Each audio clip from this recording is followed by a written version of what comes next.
Oh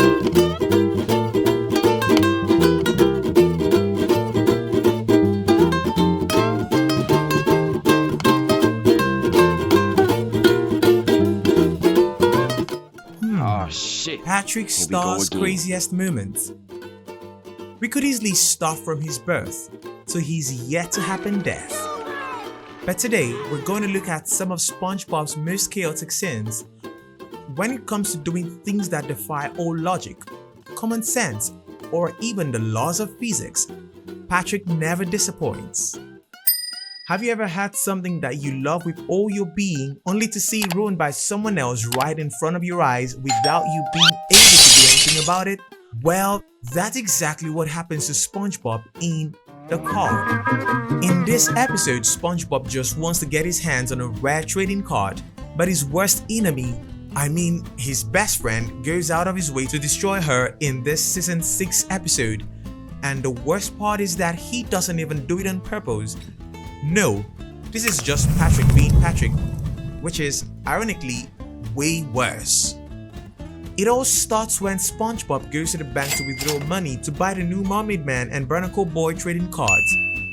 So far so good, but since it's SpongeBob, he obviously can't do something that simple without complications. So he becomes obsessed with getting an undamaged bill and, as expected, he's kicked out of the bank because, of course, neither the bank nor the people waiting their turn have time to deal with such nonsense. SpongeBob then arrives at the comic book store and finds Patrick, who is busy with a counting book. Patrick finds this the most exciting thing he has ever read, which says a lot about his literary standards. But after reaching 100, he realizes that he hates counting, so he decides not to buy it. A wise choice. SpongeBob buys a pack of cards and thinks he's found a treasure, until the seller informs him that his cards are worthless compared to the legendary 54th card.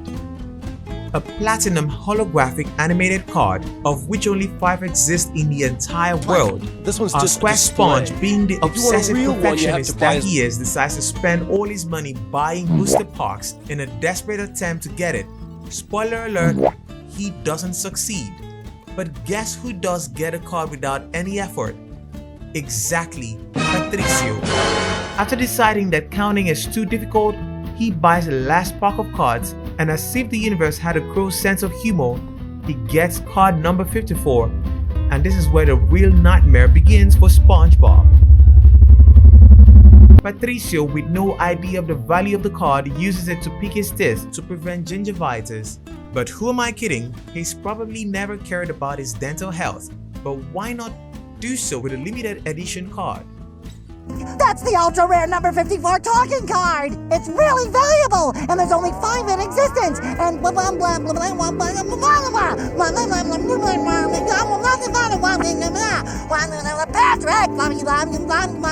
blah. So now do you understand why you should take really good care of that card? After so much over-explanation, I too began to hear Bob say blah blah blah, and Patricio in the purest style continues to clean his teeth with the card as if SpongeBob hadn't said anything. Because of course, why would he care about the most valuable piece of cardboard in Bikini Bottom when he can use it as dental floss? SpongeBob, in a fit of desperation, follows Patrick home to protect the card at all costs. No matter what the cost, in fact, in the way one would protect a newborn in a minefield. But Patrick doesn't make it easy for him. The card faces more danger than a supporting character in a horror movie. He nearly exposes it to cracks in the ground, mud puddles, almost submerges it in the sticky lagoon, and finally passes through a building that collapses right on top of him. If at this point the card is still intact, it's only because the scriptwriter wanted it that way. Can't always expect my usual brand of stupidity. I like to mix it up. Keep you on your toes. You see, he does this on purpose. He's not just clumsy or absent-minded. No, Patrick wants to keep us guessing like a villain in a thriller, and the worst part is that he succeeds. When they finally get home, Patrick stuffs the card into his pocket, causing SpongeBob to have an immediate meltdown. But in an unexpected twist, Patrick reveals that he doesn't use pockets, but instead keeps his stuff in the folds of his fat, and there, neatly folded and almost intact, is the card. Patrick, seeing how much SpongeBob loves her, offers him the car to take care of her for the night. Finally, a ray of hope, but then he decides to stay with her for the rest of the afternoon. And this is where the episode reaches its peak of desperation. Within minutes, Patrick uses the car to open his house, clean his grill, start a fire, and finally burns it until he smears it with saliva to put it out. And if that wasn't enough, he also uses it as a plate and napkin, leaving it smeared with cheese. When it's time to give it to SpongeBob, the card explodes, turning into dust. Our sad Sponge understandably breaks down in tears while he spends the entire episode protecting something that was destined to be destroyed in the worst possible way. And when it seems like all is lost, Patrick, without a care in the world, hands him 4 more copies of card number 54 because it turns out they all came in the same package. Yes, after all this torture, SpongeBob gets what he wanted in the most absurd way possible. And as icing on the cake, Patrick asks to borrow one of the cards to open his house because of course it couldn't end any other way. The episode is a definition of unnecessary suffering. SpongeBob tries to do the right thing, but the universe, or rather Patrick, he has other plans. And even though he eventually gets the card, no victory can erase the trauma he has just experienced. Wait until you see what he does in season 7's Stuck in the Ringer, where Patrick's help turns SpongeBob's life into a sticky nightmare. That's right, we're talking about the episode where the simple act of taking a bath turns into a slow-motion tragedy. Bob, in a twist of irony, sleeps on his own soap, managing to avoid a catastrophic fall only to have a rubber duck fly out of the window, landing right on the floor. And of course, in his moment of self-indulgence, Bob steps on the dock, slips on the bar and ends up trapped in his own ringer. Congratulations, Bob, you've officially become a ringer sponge. And this is where our favorite agent of chaos comes in. Patrick, with his impeccable sense of timing, bursts into the bathroom looking for his rubber ducky. Because clearly finding a toy takes priority over noticing that his best friend is trapped in a domestic torture device. SpongeBob, as always, tries to patiently explain his situation, but Patrick, in his infinite wisdom, decides that he knows exactly what to do. And his solution, of course, is to apply Forever Glue to the drainer. Let's pause here for a second. Not only did Patrick believe that the best way to free Bob was to permanently adhere him to the trap, but he also does it without a second thought. If ever anyone needed a "don't try this at home" warning, it's this exact moment. Now, SpongeBob, who is the epitome of optimism, decides to get on with his day, and this is where Patrick decides to play the role of life coach. You know what, SquarePants? That's quitter talk. And are you a quitter? No. And are you gonna let this ringer get between you and your passion? Those sweet tomatoes, crisp onions? Are you, SpongeBob? Wait a minute. This is a motivational speech about burgers? Patrick, dude, SpongeBob is stuck in a strainer for the rest of his life, and your solution is to tell him not to be a loser because tomatoes are too sweet. This is the kind of emotional speech that makes you question all your friendships. And with that inspiration, SpongeBob dives right into his workday, only to promptly fall down the stairs because of course he does. The tragedy doesn't stop there. In his attempt to operate normally, Bob causes absolute chaos at the Krusty Krab, from throwing gravy in Squidward's eyes to making customers grab bells from the cash register. Each step is a bigger disaster. Finally, Mr. Krabs, in an act of extraordinary empathy, decides to fire Bob until he fixes his problem. Because when an employee has a physical problem, clearly the solution is to fire him and hope he'll sort himself out. Patrick, feeling generous, decides to cheer Bob up by taking him out for ice cream. But as soon as the stuck sponge tries to get his first scoop, he gets stuck in the way because of the drippings, so he obviously gets discouraged. But his best friend doesn't wait long to suggest they go to the fair because it's clear that Bob in those conditions would be more comfortable at the fair.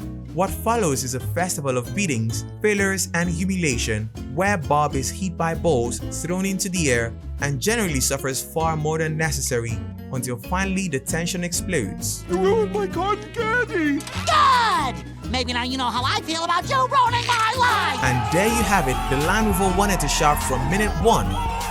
Bob finally has enough and blurts out the truth in Patrick's face. But of course, in the world of Bikini Bottom, being the victim of senseless torture isn't what matters, is that it made Patrick cry, and of course, the angry mob doesn't sympathize with Bob, because apparently, the problem isn't that Patrick ruined his life, it's that Bob had the audacity to complain about it. What follows is Patrick trying to live his life without Bob, failing miserably because who can play a staring contest alone? Really, what's the point? But in the end, he can't stand the thought of not hearing from his best friend but finds him in a near catatonic state. Finally, he realizes his mistake, cries on Bob and discovers that his tears dissolve glue. He keeps crying until our favorite sponge can come out of the ringer. I guess crying does solve your problems after all. Exactly, Bob. This is how we've solved problems since time immemorial. But of course, the Bikini Bottom universe can't allow for a happy ending. Just as Bob breaks free, the Drainer falls on both of them, trapping them together, and Patrick, in the most Patrick way possible, asks if he should use more glue for good. And so, my friends, Patrick's star once again proves that his talent for disaster knows no bounds. How many friends can say that they almost destroyed someone's life with glue forever and still walk away as if nothing happened? That's right, only Patrick. The worst part is that in the end, instead of learning a lesson, he probably thinks he was a hero, and SpongeBob, being SpongeBob, just lets it slide. But if you think this was crazy, wait until you see what he did in our next episode, where his genius reaches whole new levels by giving us moments that make us question the sanity of a certain pinker kinderdom. And on this occasion, Patricio Estrella gives us one of his most absurd and memorable moments in Something Smells. It's a quiet Sunday in Bikini Bottom. SpongeBob, being the enthusiast of everyday life, decides that this is the perfect occasion to indulge in a culinary treat. But instead of doing something normal, like, I don't know, an edible breakfast, decides to innovate. And when SpongeBob innovates, we know that things can only go in two directions: delicious or dramatic. So what better way to start the day than with a nice ice cream? Lo and behold, it doesn't have the right ingredients. And what's his solution? Go out and buy more? No, of course not. He improvises with what he has: onions, ketchup, and what appears to be the last gasps of life from a dying peanut plant. And so, ladies and gentlemen, the super peanut onion ice cream is born. A dish so disgusting that even Gary decides not to participate in this madness. After devouring his creation with the happiness of someone who has no functional taste buds, SpongeBob goes out to fulfill his only task of the day to greet the inhabitants of Bikini Bottom. What he doesn't know is that his breath, now converted into a biological weapon of mass destruction, is about to ruin the entire town Sunday. One by one, citizens begin to react with absolute terror to his presence. They faint, they flee, some probably reconsider their entire life choices. There is even a musical band that, after being hit by Bob's toxic cloud, falls like dominoes. It's official, SpongeBob has become a public danger. Bewildered by everyone's sudden rejection, SpongeBob turns to the only person who can help him: Patrick. A grave mistake, because we know that asking Patrick for advice is like asking a tree. And since he doesn't have a nose, which frankly in this case is a blessing, he can't notice the inhuman stench emanating from SpongeBob. In his impeccable logic, after watching a building move away from his friend, he comes to a conclusion: SpongeBob is ugly. Yes, there is no other possible explanation. It can't be his breath. It can't be the ice cream this morning. No, no, no. The only diagnosis that makes sense is that SpongeBob is so hideous that he's causing people to flee in panic. And to prove it, he puts him in front of a mirror where Bob's own reflection seems to be struggling to exist in the same reality as him. Our poor Sponge is devastated and decides that the only solution is to isolate himself from the world. He locks himself in his house, resigned to living like a dramatic hermit. And of course, like any person in the midst of an existential crisis, he puts on a cape and plays an organ, because what better way to deal with social rejection than with a dose of exaggerated theatricality? But Patrick, in his infinite wisdom, has the perfect solution to cheer her up. And this is where we enter legendary territory. Once there was an ugly barnacle, He was so ugly that everyone died. The end. Bravo! Truly moving. Shakespeare, Homer, Edgar Allan Poe all trembled before this narrative masterpiece, a short and effective story that should be in every self-help book. Surprisingly, this tale doesn't work, so Patrick takes another route, convincing SpongeBob that ugliness is a superpower, and against all odds, it works. SpongeBob embraces his new identity, and together they celebrate his ugliness. They even force Bikini Bottom to listen to him scream from the top of the pineapple. It's an emotional moment, or it would be if we didn't know that this is all due to an extreme cause of halitosis. To top up this new attitude, SpongeBob and Patrick go to the movies, and is expected with every word SpongeBob says, the audience faints, runs away, or in some cases, just plain ceases to exist. Patrick, furious that his friend keeps being rejected, forces the audience to look at him, which only accelerates the chaos. Within seconds, the theater is completely empty. After that, Patrick is still hungry, so they go to the lobby to buy a snack. However, there is no one at the counter. To calm the situation, SpongeBob gives Patrick some of his famous ice cream that he had left in his pocket. A fatal mistake. Patrick tries it and immediately has an intestinal collapse. He runs to the bathroom, and here occurs another of the most incredible moments of the series. A fish in the bathroom. After smelling, Patrick just sees him and tells him to go away before running for his life. And of course, in Patrick's mind, this only means one thing: he's ugly now too. Wow. Bob worries that his friend hasn't come out of the bathroom, so he goes in to see what's going on. That's when he finds the big star with his face covered. Patrick explains everything that happened, and in that, his bad breath gets on Bob and they understand everything. I mean, we're not ugly. We just stink. Stink? We stink. We stink. We stink. We stink. That's right, folks. After all this chaos, they realized that they weren't ugly, they just stank horribly. A revelation so obvious it hurts. And they celebrated as only they can by running around in circles and screaming that they stink, which of course completely melts the theater they were in. To top it off, they meet up with Squidward and hug him with all their smelly love, making sure his day is even worse than usual. And so ends another glorious episode of Underwater Madness. Something Smells is a masterpiece of absurdity and a testament to the destructive power of poor hygiene. And above all, it reminds us that when Patrick gives advice, it's best to do exactly the opposite. Now it's time for Idiot Box, an episode that not only demonstrates Patrick's level of stupidity, but also drags SpongeBob down and, best of all, brings out the worst in Squidward. Because when Patrick gets an idea, well, let's just say the entire universe suffers the consequences. It all starts with SpongeBob and Patrick anxiously waiting for the mailman. And here, Patrick, in an act of pure brilliance, puts on a pair of glasses, which are actually 2 glasses. Because, of course, if a pair of regular glasses improves your eyesight, then 2 thick glasses must turn you into a human telescope. Starfish logic. But the best part comes when the mailman hands them a huge box. They open it, and inside it a giant widescreen, shiny, probably very expensive television, and in a completely unpredictable twist, Bob and Patrick decide to throw away the television and keep the box. Because of course, what could be more exciting than an empty box? Squidward, who for some reason still hopes that these two will show some sense, asks them why they threw away the television, and SpongeBob, with the confidence of someone who has just discovered the secret of life, replies, "We don't need it because we already have imagination." Oh, right. Imagination. The universal excuse for any madness. If you ever see someone trying to fly with a towel tied to their back, just remember, they're not crazy, they just have imagination. But Squidward, being the rational person that he is, or at least he tries to be, decides to play along with them with the sole intention of keeping the TV, and miraculously he succeeds. He brings his new acquisition home, ready to relax until he realizes that the remote control is missing. When he returns, expecting to find him, he hears SpongeBob and Patrick inside the box, climbing a mountain.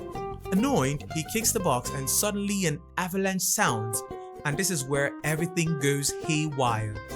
Hearing Bob and Patrick scream that their limbs are frozen and they need to be cut off, Squidward opens the box, but absolute silence, nothing, just Bob and Patrick sitting there as if nothing had happened. And at this point, we can see the first glimpse of madness in Squidward's eyes. Then he hears sounds again, this time from a helicopter. He ducks down reflexively, but by the time he realizes the sound is coming from the box, it's too late. How are you two making those noises? Well, that's easy. All you need is a box. And imagination. Ah, yes, imagination again. Clearly, the concept of realistic sound effects comes in clear with every carbon box. Squidward, already on the verge of insanity, decides to try it himself. He takes a box out of his house, climbs inside, and nothing, absolutely nothing. No noises, no adventures, just a frustrated squid in a box. And this is where he enters a cycle of pure obsession. He tries to watch TV to distract himself, but all the shows are about boxes. He hears a space shuttle launch and, after much thought, comes to the logical conclusion that SpongeBob and Patrick have a hidden tape recorder. And at this most desperate point, he joins them in the box to uncover the mystery. Wait! Come back! Where he wants to go, he answers Robot Pirate Island. It sounds like a spectacular adventure until he sees Bob and Patrick just closing their eyes and saying robot pirate phrases. No special effects, no impressive sounds, just two idiots talking like it's a child's game. But that's it, right? After a sleepless night, Squidward decides to sneak into the box. He searches it thoroughly, but there's nothing there. In an act of mockery, he starts pretending to be a race car driver, and suddenly, sounds appear. But no, it's not his imagination, it's that a garbage truck took the box with him inside. The box is thrown into the landfill, and Squidward lands face first into a cake. Because, of course, there is no better way to end his humiliation. The next day, SpongeBob and Patrick see that the box is missing and hope that Squidward isn't too depressed. And so ends another day in Bikini Bottom, SpongeBob and Patrick happy with their box and Squidward traumatized, covered in trash and custard. The lesson here: if you see someone playing with a box and regenerating an understand it. Just accept that there are forces in the universe that are beyond our understanding. But this is just one of many crazy Patrick Star moments, a character whose logic defies reality and whose stupidity is so absurd that it ends up being brilliant. If there is one thing for sure, it's that without him, Bikini Bottom would be a much less chaotic place, and also a lot less fun. So tell me, what's your craziest Patrick moment? Leave it in the comments and we'll see you in the next episode of Underwater Mayhem.